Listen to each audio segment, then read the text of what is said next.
உங்க வீட்டுல பூரி சுட்டா உங்களுக்கு ஒரு சந்தோஷம் வருமா? அப்பெல்லாம் இப்பெல்லாம் பூரி கடையில கிடைச்சது இல்ல, அப்பெல்லாம் எப்பாவது ஒரு நாள் தான் வீட்டுல பூரி சுடுவாங்க இல்லையா? எங்க வீட்டுல பூரி சுடுறப்ப நம்ம பக்கத்து வீட்டு பசங்க அந்த ஸ்மெல்லே நல்லா இருக்கும். இப்ப பூரி கடையில அப்படி இல்ல. அன்னைக்கு அப்படிதான் இருக்குன்னு நினைக்கிறேன் நம்மளுக்கு. அப்போ ஆச்சரியம் தான். பூரிங்கிறது ஆச்சரியமான ஒண்ணு. ஒத்துக்கிறீங்களா இல்லையா? எங்க வீட்டுல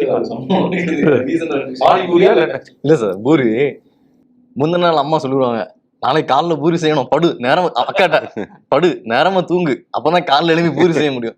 இது ரீசெண்டா எனக்கு ஆபீஸ் வந்து பைரிப்படுத்துற ஆபீஸ் சாலிகிராமத்துல.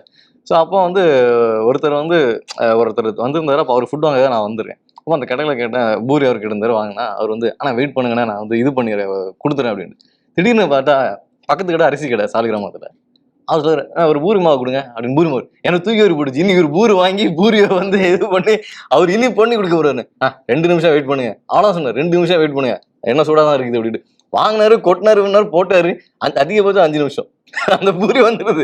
பூரி அவர் போட்டு கொடுத்துட்டாரு அதிகபட்சம். ஆனா நமக்கு வீட்டுல வந்து பாத்தீங்கன்னா சின்ன வயசுல பூரினா முந்தின நாள்ல இருந்து வந்து வந்து ஒரு பெரிய, இதை விட நான் இதுக்கு முன்னாடி சொன்ன தமிழ் ஆசிரியர் என்ன பண்ணுவாங்க உங்க வீட்டுல?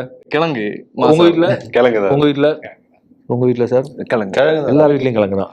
கிழங்கு இல்லைன்னா அது இப்ப கூட கிழங்கு இல்லைன்னா ஒரு மாதிரி. ஒவ்வொரு ஊர்ல கிழங்கு ஒவ்வொரு மாதிரி இருக்கும். ஆமா, தண்ணியா மதுரை பக்கம் தண்ணியா வைப்பாங்க. இந்த பூரியை இந்த கண்ணாடி இதுக்குள்ள போட்டு வச்சிருப்பாங்க, அப்பளம் மாதிரி நொறுக்கி அதுக்குள்ள சுட சுட காலையிலேயே சுட்டி. நீ பாத்துருக்கீங்களா? இந்த ஊர் மதுரை சைட்ல எல்லாம் அந்த மாதிரி இருக்கும். சென்னையில அந்த மாதிரி பாத்து வீட்டுல எல்லாம் பூரி உப்புனா சார், உப்புலன்னா வாங்க மாட்டேன். ஆமா, இந்த சப்பன்னு இருக்க பூரி எல்லாம் வாங்குறதே இல்லை. கடைகள்ல பூரி அடிக்க வச்சு நம்ம ஜெனரேஷனோட பூரிகள் மேல ஆச்சரியம் போயிடுச்சு எனக்கு. இப்ப பூரிகள் ஆச்சரியம், பூரி சப்புன்னு ஒரு மாதிரி பிளாட்டா தான் இருக்கு. இப்ப ஃபுல்லா பானிபூரிக்கு போயிட்டாங்க. பூரி இல்ல இப்ப புரி. அதை போட்டு அதுல டக்குன்னு நம்ம வந்து ஹோல்ஸ் போட்டோம்னா அது வந்து உடையும். சர்க்கரையை அதுக்குள்ள தூவி